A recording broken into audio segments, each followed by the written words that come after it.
आप सभी का स्वागत है आपके अपने यूट्यूब चैनल मार्क्स क्लासेस 12 में। कैसे हो आप सब लोग? मैं उम्मीद करता हूँ कि आप सब लोग बेहतरीन होंगे और आप सब लोग की पढ़ाई भी एकदम बेहतरीन तरीके से चल रही होगी। तो दोस्तों आज हम पढ़ने वाले हैं कक्षा 12वीं की भौतिक विज्ञान, ठीक है? और कक्षा 12वीं के भौतिक विज्ञान में अध्याय 1 है और अध्याय 1 का नाम है विद्युत आवेश तथा क्षेत्र, ठीक है? और विद्युत आवेश तथा क्षेत्र में आज हम पढ़ने वाले हैं उदाहरण नंबर 1.3, ठीक है? जो अंक के प्रश्न है, तो जो एग्जाम्पल है, वो एग्जाम्पल आज हम करने वाले हैं, ठीक है? और जो उदाहरण है 1.3 उसका आज हम करेंगे पार्ट बी इस वीडियो में, है ना? और पिछली वीडियो में हमने पार्ट ए कर लिया है, क्योंकि जो उदाहरण नंबर 1.3 है उसमें 2 क्वेश्चन है, एक पार्ट ए और एक पार्ट बी करके है, ठीक है? तो हमने पार्ट ए पिछली वीडियो में कंप्लीट कर लिया है, उसका लिंक मैं डिस्क्रिप्शन में डाल दूंगा, आप वहां से आके देख सकते हैं अगर आप नहीं देखे हैं तो, ठीक है? तो चलिए आज हम करने वाले हैं इस वीडियो में पार्ट बी। तो पहले मैं क्वेश्चन बता देता हूँ क्वेश्चन क्या है, ठीक है? और उसके बाद फिर हम आंसर में चलते हैं। क्वेश्चन मैं बोर्ड में नहीं लिखा हूँ क्योंकि क्वेश्चन बहुत ज्यादा लिखा हुआ है बुक में, अगर मैं लिखने लगूंगा तो पूरा का पूरा व्हाइट बोर्ड भर जाएगा, इसलिए मैं क्वेश्चन को नहीं लिख रहा हूँ, बस मैं किताब से आपको पढ़ के बता देता हूँ और मतलब समझा देता हूँ क्या कह रहा है, ठीक है? तो ये रही किताब, मैं आपको क्वेश्चन बताने वाला हूँ कि क्वेश्चन क्या कह रहा है।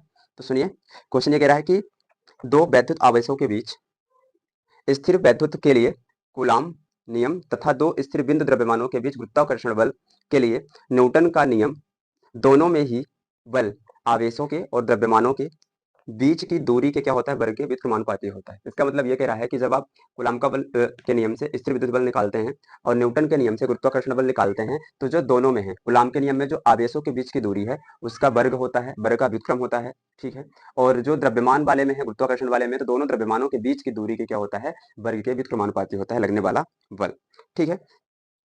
अब इसमें कह रहा है कि पहले पार्ट ए है, पार्ट ए को हमने पिछले वीडियो में कर लिया है, जिसका डिस्क्रिप्शन में लिंक डाल दूंगा डिस्क्रिप्शन में, ठीक है?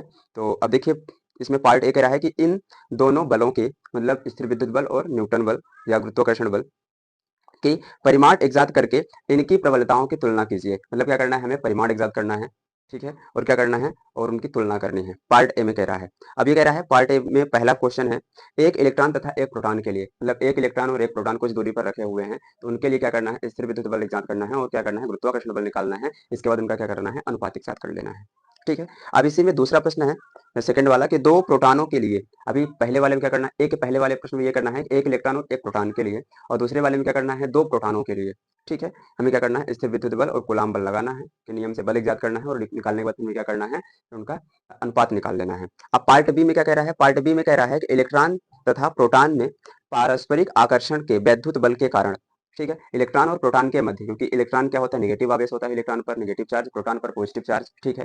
तो ये दोनों क्या हो गया, एक नेगेटिव हो गया, एक पॉजिटिव हो गया, मतलब विजातीय आवेश है, और विजातीय आवेश में क्या होता है, आकर्षण होता है। तो इलेक्ट्रॉन और प्रोटॉन के मध्य कौन सा बल लग रहा है, आकर्षण बल लग रहा है, ठीक है? तो आकर्षण के वैद्युत बल के कारण इलेक्ट्रॉन तथा प्रोटॉन के त्वरण आकलित कीजिए। मतलब इनके मध्य जो आकर्षण बल लग रहा है, उस आकर्षण बल के कारण हमें क्या करना है, त्वरण निकालना है। इलेक्ट्रॉन का भी त्वरण निकालना है और प्रोटॉन का भी त्वरण निकालना है, ठीक है? जबकि इनके बीच की दूरी, मतलब इलेक्ट्रॉन और प्रोटॉन के बीच की दूरी है 1 एंगस्ट्रॉन, और 1 एंगस्ट्रॉन का मतलब है 10⁻⁻10 मीटर, ठीक है? अब फिर यहाँ पे दिया हुआ है MP, मतलब मास ऑफ प्रोटॉन, ठीक है? मतलब प्रोटॉन का द्रव्यमान दिया हुआ है 1.67 गुणे 10⁻27 kg, और साथ में दिया है प्रोटॉन का द्रव्यमान Me, ठीक है?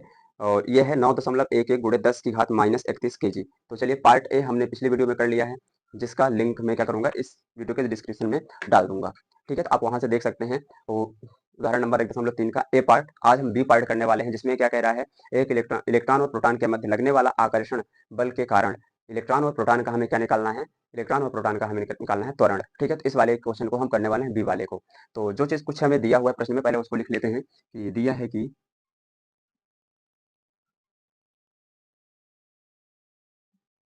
दिया है कि प्रोटॉन का द्रव्यमान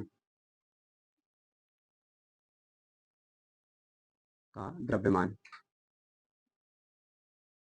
और प्रोटॉन का द्रव्यमान है एम पी, मतलब मास ऑफ प्रोटॉन। क्या पढ़ेंगे इसको, एम पी को मास ऑफ प्रोटॉन। एम से हो गया मास, पी से हो गया प्रोटॉन, तो मास ऑफ प्रोटॉन मतलब प्रोटॉन का द्रव्यमान। और कितना है प्रोटॉन का द्रव्यमान, 1.67 गुणे 10⁻⁻27 kg, ठीक है? फिर इलेक्ट्रॉन का द्रव्यमान,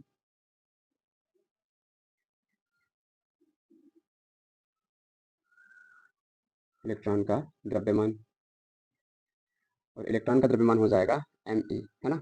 इसका मतलब है मास ऑफ इलेक्ट्रॉन। फिर कितना होता है, 9.11 गुणे 10⁻31 kg। इलेक्ट्रॉन और प्रोटॉन के बीच की दूरी, तो इनके बीच की बीच की दूरी r बराबर 1 एंगस्ट्रॉन है, ठीक है? इसको हमें चेंज करना है मीटर में, तो 1 एंगस्ट्रॉन बराबर होता है 10 की घात -10 मीटर। ठीक है, ये चीज़ तो हमें दिया हुआ है और कुछ चीज़ हम जानते हैं तो उसको इधर लिख लेते हैं। हम जानते हैं कि जानते हैं कि क्या जानते हैं? हम ये जानते हैं कि एक इलेक्ट्रॉन पर आवेश एक इलेक्ट्रॉन पर आवेश QE, इसका मतलब है चार्ज ऑफ इलेक्ट्रॉन। क्यू से हो गया चार्ज, ठीक है? और इस हो गया इलेक्ट्रॉन, तो चार्ज ऑफ इलेक्ट्रॉन कितना होता है? -1.6 गुणे 10 की घात -19 कूलम, ठीक है? एक इलेक्ट्रॉन पर आवेश। एक प्रोटॉन पर आवेश, ठीक है? QP बराबर 1.6 गुणे 10 की घात -19 कूलम। QP का मतलब है चार्ज ऑफ प्रोटॉन और QE का मतलब है चार्ज ऑफ इलेक्ट्रॉन। ये चीज़ तो हमें पता है, ठीक है? अब इन सब का यूज़ हम करेंगे सवाल को हल करने में, ठीक है? तो क्या कह रहा है कि इलेक्ट्रॉन और प्रोटॉन के बीच लगने वाला पारस्परिक आकर्षण बल ज्ञात करना है। पहले लिख लेंगे इलेक्ट्रॉन और प्रोटॉन के बीच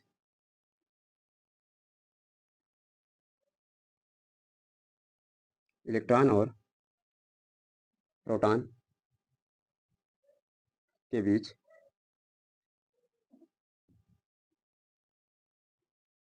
के बीच लगने वाला लगने वाला आकर्षण बल लगने वाला आकर्षण बल कूलॉम के नियम से कूलॉम के नियम से, ठीक है? चलिए, हमें कूलॉम का नियम लगाना है।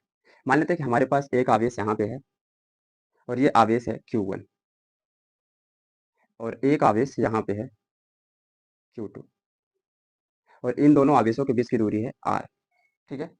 तो जो Q1 है इसको मान लेते हैं कि ये इलेक्ट्रॉन पर उपस्थित आवेश के बराबर है और जो Q2 है ये प्रोटॉन पर उपस्थित आवेश के बराबर है।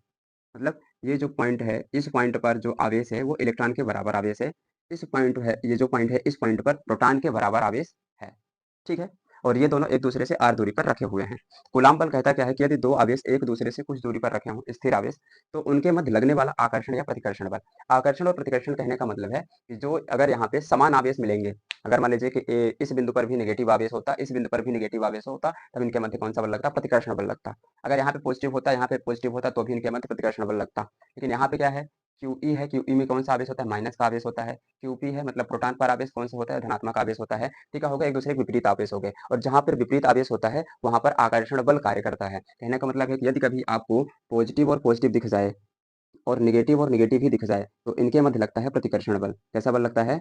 प्रतिकर्षण बल लगता है। ये आवेश के प्रकार हैं, है ना? आवेश के दो प्रकार होते हैं, पॉजिटिव और नेगेटिव। यदि पॉजिटिव और पॉजिटिव ही मिले तो वहां पे प्रतिकर्षण लगेगा, या तो नेगेटिव और नेगेटिव मिले आवेश तो भी वहां पे क्या लगेगा? प्रतिकर्षण लगेगा। लेकिन अगर नेगेटिव और पॉजिटिव मिल जाए तो कौन सा लगेगा? आकर्षण लगेगा। तो यहाँ पे जो बल लग रहा है वो कैसा बल लग रहा है? आकर्षण प्रकृति का लग रहा है। क्यों? क्योंकि इस बिंदु पर इलेक्ट्रॉन के बराबर आवेश है और इलेक्ट्रॉन का आवेश नेगेटिव होता है। इस बिंदु पर प्रोटॉन के बराबर आवेश है और प्रोटॉन का आवेश क्या होता है? पॉजिटिव होता है। अगर दोनों के आवेश को देखें तो दोनों इलेक्ट्रॉन और प्रोटॉन दोनों का आवेश बराबर होता है, बस अंतर क्या होता है? इलेक्ट्रॉन वाला नेगेटिव में होता है, प्रोटॉन वाला पॉजिटिव में होता है। तो इलेक्ट्रॉन और प्रोटॉन के कारण, क्योंकि ये नेगेटिव ये पॉजिटिव होने के कारण क्या होता है? इनके मध्य आकर्षण बल लगता है। और आकर्षण बल निकालते कैसे हैं? कूलॉम के नियम से। तो दोनों आवेशों के मध्य लगने वाला आकर्षण या प्रतिकर्षण बल, यहाँ पे आकर्षण बल लगेगा और दोनों आवेशों के क्या हो जाएगा? गुणनफल के समानुपाती। पहला आवेश Q1 है, दूसरा आवेश Q2 है, तो इनके गुणनफल के Q1 और Q2 के गुणनफल के क्या हो जाएगा? समानुपाती हो जाएगा। और इनके बीच की जो दूरी है, बीच की दूरी की क्या होता है? वर्ग के व्युत्क्रमानुपाती होता है। मतलब r का वर्ग करना है और उसका क्या करना है? व्युत्क्रम करना है। फिर हम क्या करते हैं? जब इन दोनों को मिक्स करके लिखते हैं तो ये ऐसा बन जाता है कि f समानुपाती Q1 Q2 by r square, और जब यहाँ से समानुपाती नियतांक हटाते हैं तो क्या आता है?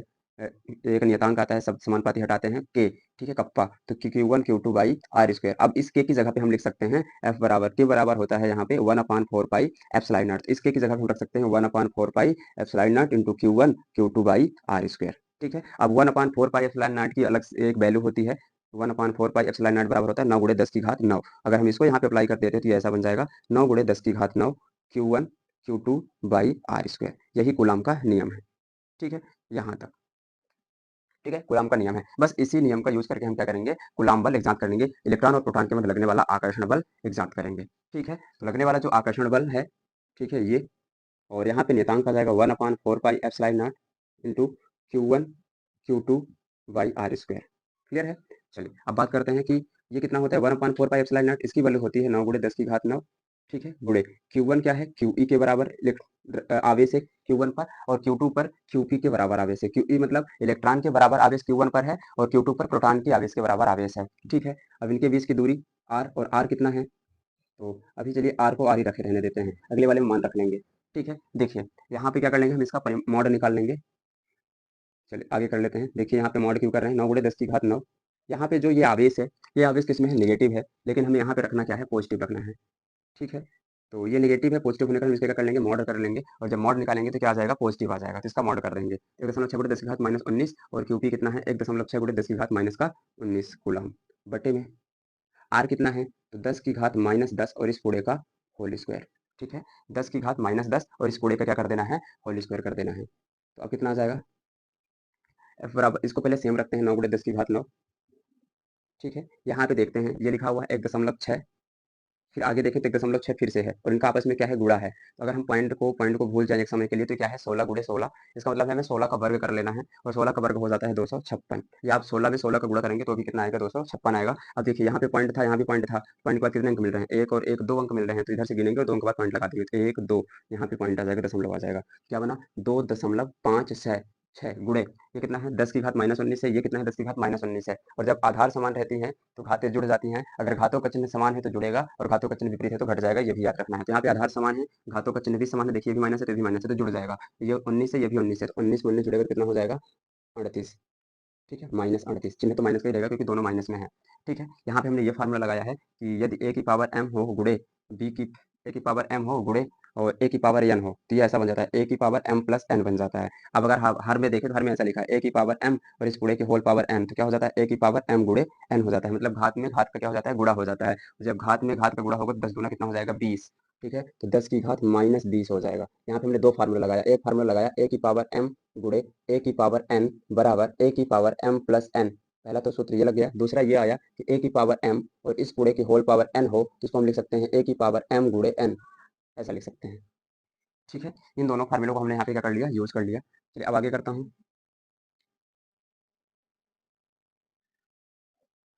आगे क्या जाएगा, f बराबर, अब यहाँ पे 9 गुणे ये 2.56 है, 2.56, इसको हम अगर पॉइंट के बाद एक अंक रखना चाहें, दशमलव के बाद फिर 2 अंक है, दशमलव के बाद हम एक अंक रखना चाहें तो दूसरा अंक देखेंगे कि 5 से बड़ा है कि छोटा। तो ये क्या है, 5 से बड़ा है, तो हम पहले इस वाले में क्या कर लेंगे, एक बढ़ा के लिख लेंगे, तो कितना हो जाएगा, 5 की जगह पे 6 हो जाएगा, तो 2.6, ठीक है। अगर हमें दशमलव के बाद एक अंक तक रखना है तो दूसरा अंक देखेंगे 5 से बड़ा है कि छोटा, अगर 5 से बड़ा है तो हम पहले वाले में क्या कर लेंगे, एक बढ़ा लेंगे और उसको लिख लेंगे। अब देखिए ये कितना है, 10 की घात 9 है, ठीक है, और ये कितना है, 10 की घात -38 है। आधार समान है तो घातें जुड़ जाती हैं, अगर चिन्ह समान रहता है तो अगर घातों का चिन्ह विपरीत है तो वो घट जाती हैं। तो ये भी ये नेगेटिव है, ये पॉजिटिव, मतलब ये माइनस में, ये प्लस में, तो क्या हो जाएगा, घट जाएगा। तो 38 में से 9 घटा लेंगे, और जब 38 में से 9 घटाएंगे तो कितना बचेगा, 38 में से 9 घटाएंगे तो कितना बचेगा, 29 बचेगा। लेकिन बड़ी वाली संख्या माइनस में, तो चिन्ह का आ जाएगा, माइनस का आ जाएगा। एक काम और करते हैं, ये 10 की घात -20 कहाँ है, बटे में है, ठीक है। और 10 की घात जब -20 अंश में जाएगा तो इसकी घात क्या हो जाएगी, बदल जाएगी, चिन्ह क्या हो जाएगा, बदल जाएगा। तो ये माइनस में है, जब अंश में जाएगी तो 10 की घात क्या हो जाएगा, प्लस में 20 हो जाएगा। अब कितना बचा, f बराबर, इसका इससे गुणा कर लीजिए, तो 9 का 6 से करेंगे तो 9 छक्का चौवन के 4 हो जाएगा, बचे कितना हासिल 5, और 9 दूनी 18, और 18 5 कितना हो जाएगा, 23, ठीक है। दशमलव कितने के बाद लगाना है, एक अंक का बाद लगा देना है। अब ये कितना है, -29 है, ये कितना है, +20 है, और आधार समान है। जब आधार समान रहती है तो घातें जुड़ जाती हैं, लेकिन यदि घातों का चिन्ह विपरीत है तो घट जाएगा। तो 29 में से 20 घटा लेंगे तो कितना बचेगा, 9, कितना बचेगा, 9 बचेगा। लेकिन बड़ी वाली संख्या माइनस है तो चिन्ह का रहेगा, माइनस का रहेगा, ठीक है। अभी काम करते हैं, हम पॉइंट को एक इधर इधर खसकाते हैं, एक अंक बाद पॉइंट रखते हैं इधर शुरू से, ठीक है। तो ये पॉइंट अगर हम यहाँ ले जाएंगे तो इसमें घात क्या हो जाएगी, एक और कम हो जाएगी, तो कितना हो जाएगा, -8 हो जाएगा न्यूटन, ठीक है।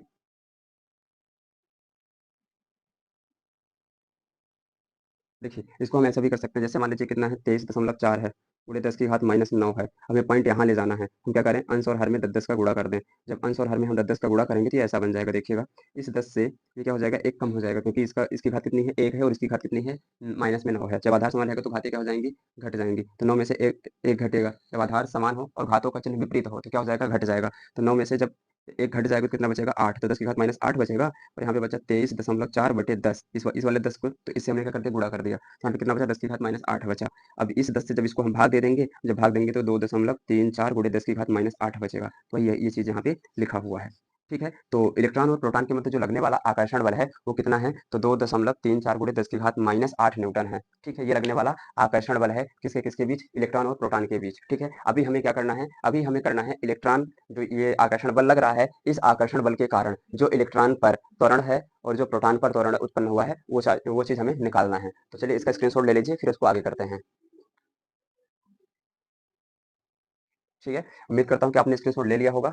ठीक है, तो चलिए आगे करता हूँ।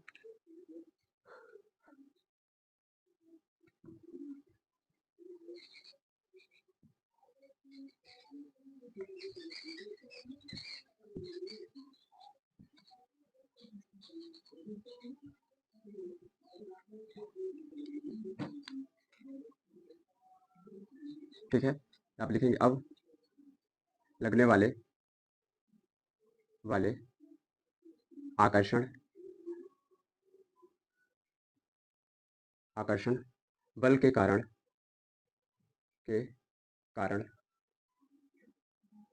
कारण इलेक्ट्रॉन का त्वरण। ठीक है, इलेक्ट्रॉन का त्वरण F बराबर ma से। ठीक है, यहाँ पे देखिए, यहाँ पे आया था कि F बराबर 2.3 गुणे 10 की घात -8 न्यूटन। ठीक है, ये आया था अभी जब निकाले थे, जिसको आपको समीकरण नंबर 1 मान के रखना है। ये समीकरण कौन सा है, 1 है। ठीक है, अब यहाँ पे बात करते हैं कि जो F है, F क्या है, लगने वाला बल है, लगने वाला आकर्षण बल।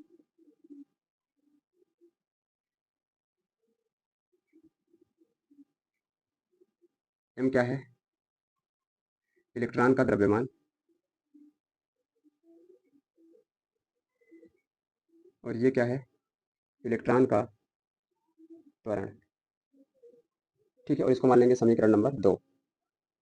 ठीक है, अब समीकरण 1 और 2 से स्पष्ट है, क्या स्पष्ट है कि एक पक्ष बराबर है तो दूसरा पक्ष क्या हो जाएगा, बराबर हो जाएगा। ठीक है, तो दूसरा पक्ष कैसे बराबर होगा, तो यहाँ पे लिखेंगे समीकरण 1 और समीकरण 2 से। क्यों, क्योंकि एक पक्ष बराबर है ना, ये समीकरण 1 है। ठीक है, ये समीकरण 2 है। अभी जब निकाले थे लगने वाला आकर्षण बल तो इतना ही तो आया था।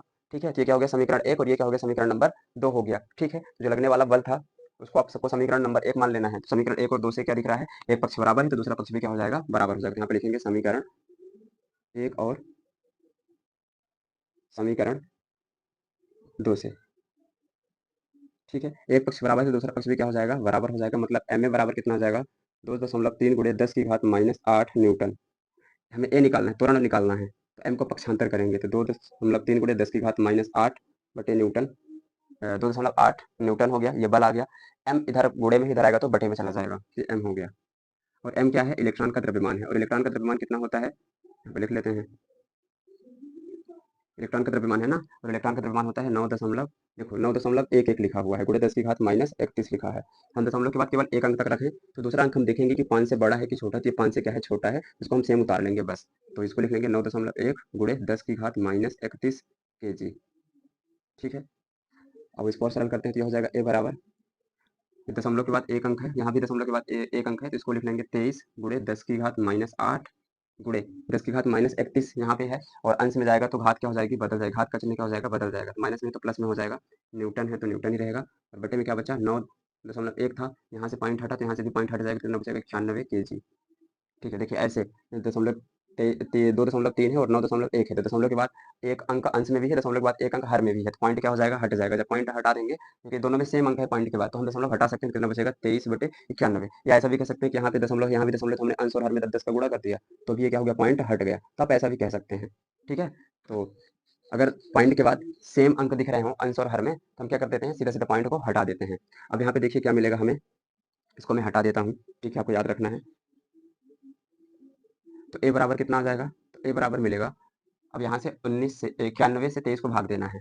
91 से क्या करना है, चलिए बाद में दे लेते हैं, पहले थोड़ा सा और काम कर लेते हैं, इसके बाद इसको सेम रहने देते हैं, 23 को, पहले ये वाला काम कर लेते हैं। यहाँ पे आधार समान है, घातों का चिन्ह अलग अलग है, जब घातों का चिन्ह अलग अलग रहता है तो क्या हो जाता है, घट जाता है। तो हमें क्या करना है, 31 में से 8 घटा देना है, और 31 में से 8 घटाएंगे तो कितना बचेगा, 23। ठीक है, बड़ी वाली संख्या प्लस में तो चिन्ह प्लस का रहेगा, ये न्यूटन हो गया, और बटे में कितना आ गया, 91 kg आ गया। इसको हम 1 मिनट ऐसा लिख सकते हैं, देखिए तो 23 गुणे 10 की घात, यहाँ कितना है, 23 है। ठीक है, तो इसको हम लिख सकते हैं 10 गुणे 10 की घात 22। ठीक है, 23 को 10 गुणे 10 की घात 22 और क्या आ जाएगा न्यूटन और बटे में क्या आ जाएगा 91 केजी आ जाएगा। ठीक है। अब देखिए 10 की घात 23 था ना, 10 की घात 23 हमने क्या लिया, तो 10 की घात 22 लिखा, कैसे तोड़ा, अब यहाँ पे 10 की घात 1 है और 10 की घात 22 है, आधार से तो घातें जुड़ जाएंगी, जुड़ जाती हैं, तो इनको जोड़ेंगे तो 10 की घात 23 ही तो होगा, हम इसको ऐसा लिख सकते हैं। अब ये जो 10 है, इस 10 का हम 23 क्या कर देंगे, गुणा कर देंगे, जब 23 से गुणा कर देंगे तो कितना हो जाएगा 230 गुणे 10 की घात 22।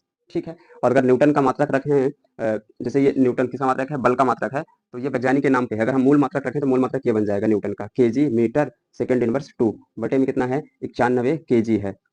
ठीक है, क्लियर है, क्योंकि ये न्यूटन बल का वैज्ञानिक के नाम पे मात्रक है, लेकिन अगर मूल मात्रक में हम देखें तो ये होता है केजी मीटर सेकंड इनवर्स 2, तो केजी से केजी क्या हो जाएगा, कैंसिल हो जाएगा। अब एक काम करिए, 91 से 230 को भाग दे दीजिए, तो कितनी बार जाएगा, लगभग 9 दूनी 18, अगर हम 2 बार लेके जाते हैं तो 180 के आसपास जाएगा, और 3 बार ले जाएंगे तो 270 के आसपास जाएगा, तो 3 बार तो जाएगा नहीं, 2 बार जाएगा, तो ये हो जाएगा 2 एक कम 2 और 2 नमा 18, तो 10 में से 8 2 घटाएंगे तो बचेगा 8, यहाँ पे बचा 2, 2 से क्या हो जाएगा 12, क्योंकि 12 मान लेंगे, तो ये 12 में से 8 घटाएंगे तो बचेगा 4, यहाँ पे बचा 1 और 1 से 1 कट जाएगा, फिर यहाँ पे पॉइंट लगाएंगे, यहाँ पे 0 आ जाएगा। अब कितनी बार जाएगा, लगभग 5 बार, तो 5 एक कम 5 और 9 पना 45, 10 में से 5 घटाएंगे 5 बचा, यहाँ पे बचा 7, 7 में से 5 घटाएंगे तो बचेगा 2, ये कैंसिल हो गया, फिर 0 आ गया। अब ये फिर भी लगभग 2 बार ही जाएगा, तो ये 9 2 एक कम 2 और 9 दूनी 18, 10 में से 2 घटाएंगे तो बचेगा 8, यहाँ पे बचा 4, तो 4 कितना हो गया 6 हो गया, 14 हो गया, 14 में से 8 घटाएंगे तो 6 बचेगा, यहाँ पे ये कैंसिल हो गया।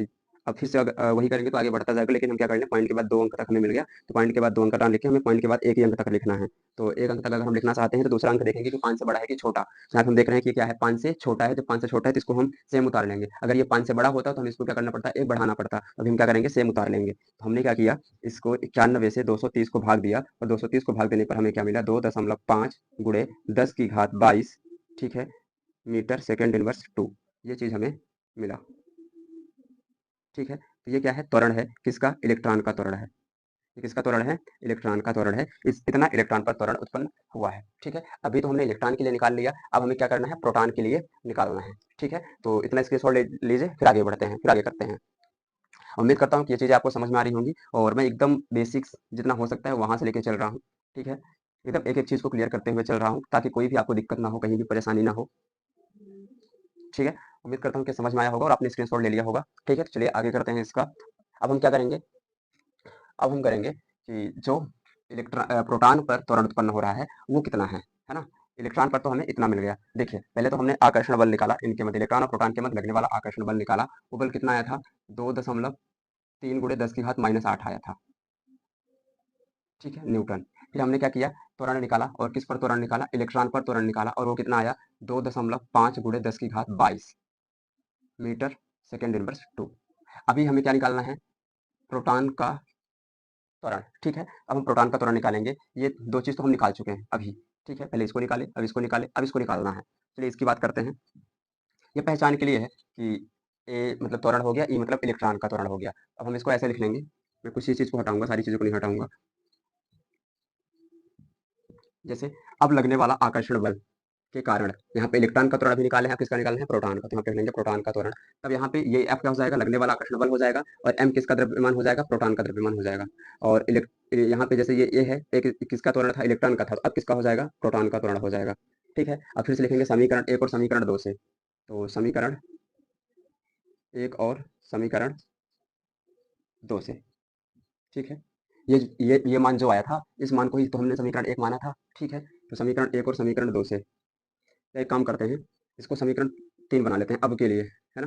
तो यहाँ पे लिखेंगे समीकरण 3 से, इस वाले के लिए, है ना? प्रोटॉन के लिए हमने इसको क्या मान लिया, समीकरण 3 मान लिया। जब इसको हमने समीकरण 3 मान लिया, तो अब क्या देखेंगे, समीकरण 1 और समीकरण 3 से। 1 और समीकरण 3 में देखिए क्या बन जाएगा, एक पक्ष बराबर है तो दूसरा पक्ष भी क्या हो जाएगा, आपस में बराबर हो जाएगा। ठीक है, अगर एक पक्ष बराबर है तो दूसरा पक्ष भी क्या हो जाएगा, आपस में बराबर हो जाएगा।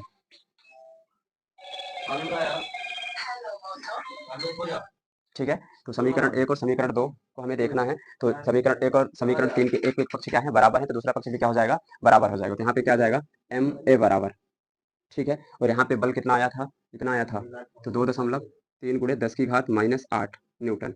ठीक है, अब हमें निकालना क्या है, ए निकालना है, तो एम को हम क्या करेंगे, पक्षांतर करेंगे, क्या हो जाएगा, 2.3 गुणे 10 की घात -8 न्यूटन, और एम कहाँ जाएगा, बटे में आ जाएगा, क्योंकि एक साल उधर गुणे में है। अब एम किसका द्रव्यमान है, तो प्रोटॉन का द्रव्यमान है, समीकरण 3 में देख लीजिए, तो हमें क्या रखना है, प्रोटॉन का द्रव्यमान रखना है यहाँ पे, और प्रोटॉन का द्रव्यमान कितना होता है, प्रश्न में दिया हुआ था, कितना दिया हुआ था, चलिए लिखते हैं उसको, तो दिया हुआ था 1.67 गुणे 10 की घात माइनस 27 kg। ठीक है, एक काम करते हैं, इसको लिखते हैं 2.3 गुणे 10 की घात माइनस 8। ये 10 की घात माइनस 27 हर में है, जब अंश में जाएगा तो 10 की घात क्या हो जाएगा, प्लस में 27 हो जाएगा, तो इसको लिख लेते हैं 10 की घात 27। ठीक है, न्यूटन बटे में क्या रहेगा, 1.67 है। देखिए 1.67 है, इसको हम दशमलव के बाद एक अंक रखना चाहें तो इसको हम देखेंगे दूसरा वाला अंक, अगर यहाँ तक हमें रखना है तो इसको हम देखेंगे अगले वाले अंक को कि 5 से बड़ा है कि छोटा। तो ये क्या है, 5 से बड़ा है, और जब ये 5 से बड़ा है क्या कर लेंगे, इसको हम एक बढ़ा लेंगे। ठीक है, जब इसको एक बढ़ा लेंगे तो क्या बन जाएगा, 1.7, 6 की जगह क्या बन जाएगा, 7 बन जाएगा। तो क्या आ गया, 1.7 kg हो गया। ठीक है, चलिए अब आगे करते हैं। ये हो जाएगा ए बराबर कितना हो गया, 2.3। ठीक है, गुणे, अब यहाँ पे कितना आ गया, आधार समान है, देखिए ये भी 10 है, ये भी 10 है। ठीक है, और इसकी घात माइनस 8 है, इसकी घात 27 है, तो क्या हो जाएगा, घट आधार समान रहते हैं, तो अगर आधार समान है और घातों का चिन्ह विपरीत है तो घातें क्या हो जाती हैं, घट जाती हैं। अगर घातों का चिन्ह समान है तो जुड़ जाता है। यहाँ पे घटा लेंगे, 27 में से 8 घटाएंगे तो कितना बचेगा, 27 में से 8 घटाएंगे तो 19 बचेगा, है ना। और बड़ी वाली संख्या काहे में है, प्लस में है, चिन्ह काहे का रहेगा, प्लस का रहेगा। अब न्यूटन का मात्रक अगर हम मूल मात्रक में रख लें, क्योंकि न्यूटन का जो मात्रक है वो बल का मात्रक है। ठीक है, और बल का मात्रक ये न्यूटन जो है वो वैज्ञानिक के नाम पे रखा है, तो हम बल का मात्रक कौन सा रख लें, मूल मात्रक वाला रख लें। तो मूल मात्रक क्या होता है, केजी मीटर सेकेंड इनवर्स 2, ये किसका होता है, बल का होता है। ठीक है, क्लियर है। अब क्या आ जाएगा, यहाँ पे हम लिख लेंगे 1.7 kg। अब आप बताइए, केजी से केजी क्या हो गया, कट गया। अब 1.7 से 2.3 को भाग देना है, तो हो गया 2.3 बटे 1.7। तो यहाँ से पॉइंट हम क्या कर सकते हैं, हटा सकते हैं, क्योंकि दशमलव के बाद एक अंक इधर भी है, दशमलव के बाद एक अंक इधर भी है, दोनों से पॉइंट क्या दिए, हटा दिए, तो कितना बन गया, 23/17। और हटाएंगे कैसे, दशमलव के बाद एक एक अंक है, अंश और हर में 10 का गुणा कर देंगे। जब 10 का गुणा कर देंगे तो 23 बटा कितना हो जाएगा, 17 हो जाएगा। अब 17 से भाग दे लेते हैं 23 को, तो 17 एकम 17 एक बार में चला जाएगा, 13 में से 7 जाएगा, क्योंकि 3 में से 7 घटेगा नहीं, 13 मानेंगे, 13 में से 7 जाएगा, 6 बचेगा, और यहाँ पे बचा एक, और एक एक कैंसिल हो गया, फिर एक पॉइंट आ गया, 0 आ गया। अब कितनी बार जाएगा, तो 17 दूनी 34, 17 51, 3 बार चला जाएगा।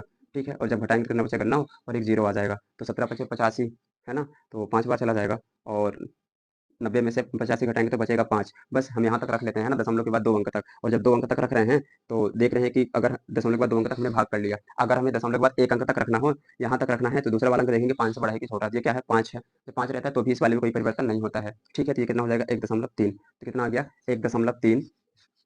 जब बड़ा रहेगा तभी उसमें हम एक जोड़ेंगे। ठीक है, और या तो छोटा हो और बराबर हो तो हम उसमें जोड़ते नहीं। तो कितना आ जाएगा, 1.3 गुणे 10 की घात 19। ठीक है, केजी से केजी तो कैंसिल हो गया, बचा कितना, मीटर सेकेंड इनवर्स 2। ठीक है, तो जो प्रोटॉन पर द्रव्य का त्वरण है वो कितना है, 1.3 गुणे 10 की घात माइनस, सॉरी 10 की घात 19 है, माइनस में नहीं 19 है, प्लस में 19, 1.3 गुणे 10 की घात 19 मीटर सेकेंड इनवर्स 2।